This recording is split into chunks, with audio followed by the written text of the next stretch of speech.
Pendant des décennies, les entreprises françaises comme Alstom et Bouygues étaient les partenaires privilégiés du Maroc pour les grands projets d'infrastructure. La langue et l'histoire partagées faisaient des offres françaises des gagnants quasi automatiques. Mais cette époque est révolue. Les récents mégaprojets du Maroc, comme l'expansion du port Tanger Med et l'usine de dessalement de Casablanca, ont été attribués à des firmes espagnoles et d'autres entreprises internationales, pas aux françaises. Ce ne sont pas des incidents isolés, ils signalent un changement délibéré dans la stratégie du Maroc. Le royaume invite maintenant une compétition mondiale, priorisant le prix, le transfert de technologie et la valeur à long terme par-dessus les vieilles alliances. Pour la France, c'est un avertissement. L'époque de l'accès privilégié est terminée. Paris se demande ce qui a mal tourné. Complaisance, échec d'adaptation ou simplement l'émergence de nouveaux acteurs mondiaux. Le pont économique, autrefois solide entre la France et le Maroc, se fissure. Chaque contrat perdu est un signe que le paysage commercial marocain a changé pour de bon. Les chiffres ne mentent pas. La domination économique de la France au Maroc s'estompe. L'investissement français est toujours significatif, mais sa part de marché diminue à mesure que de nouveaux concurrents émergent. Les marques françaises dominaient autrefois des secteurs comme l'automobile et l'énergie, mais font maintenant face à des rivaux coriaces du monde entier. Les grands appels d'offres publiques, autrefois des bastions français, sont de plus en plus remportés par d'autres. Les offres françaises sont souvent perçues comme coûteuses ou inflexibles, et le Maroc exige maintenant le transfert de technologies et le renforcement des capacités locales. Les tensions politiques entre Paris et Rabat n'ont pas aidé, rendant plus difficile pour les entreprises françaises de remporter des contrats. Le résultat, un cycle d'affaires perdu et de ressentiments croissants. La France n'est plus le partenaire par défaut, elle n'est qu'un des nombreux concurrents. La nouvelle approche du Maroc récompense ceux qui offrent la meilleure valeur et un réel partenariat. L'ère de la suprématie économique française est terminée. Tandis que l'influence de la France diminue, de nouveaux acteurs se précipitent. La Chine ouvre la voie, offrant une construction rapide, des financements garantis par l'État et une approche pragmatique, parfait pour les ambitions du Maroc. La Turquie, la Corée du Sud, les Émirats arabes unis et l'Arabie saoudite investissent aussi massivement, surtout dans la construction, la technologie et la finance. Ces partenaires apportent plus que de l'argent. Ils offrent des investissements locaux, la création d'emplois et le transfert de technologies.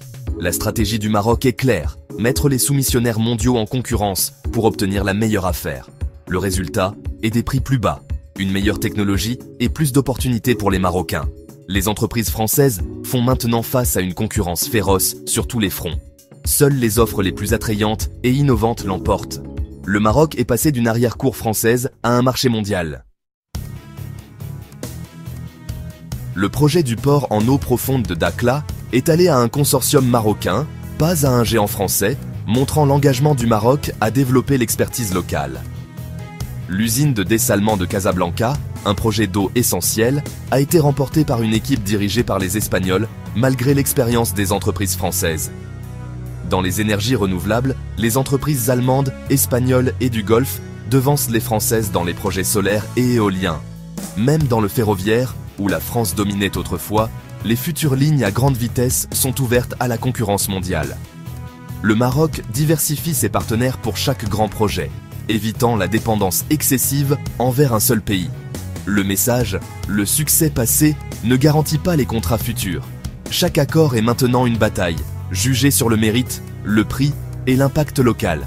Les entreprises françaises ne peuvent de plus compter sur l'histoire, elles doivent rivaliser comme tout le monde. L'ère des victoires françaises automatiques est terminée. Le virage du Maroc n'est pas aléatoire, c'est une stratégie nationale calculée. La diversification réduit les risques et met fin à la dépendance envers un seul partenaire, surtout la France.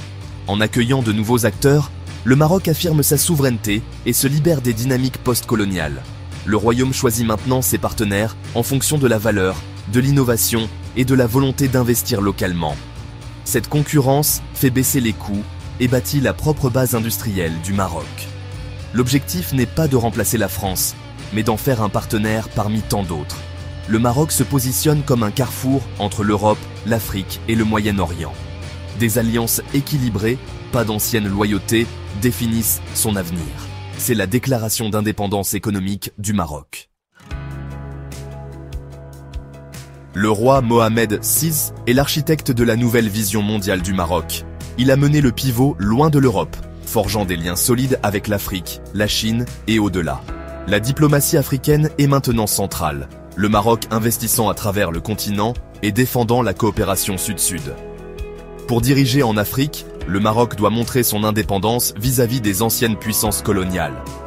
L'approche du roi est pragmatique, les partenaires sont choisis pour ce qu'ils offrent, et non pour l'histoire. Cette mentalité a remodelé le gouvernement et la culture d'affaires du Maroc. La France n'est pas rejetée, elle est mise au défi de rivaliser.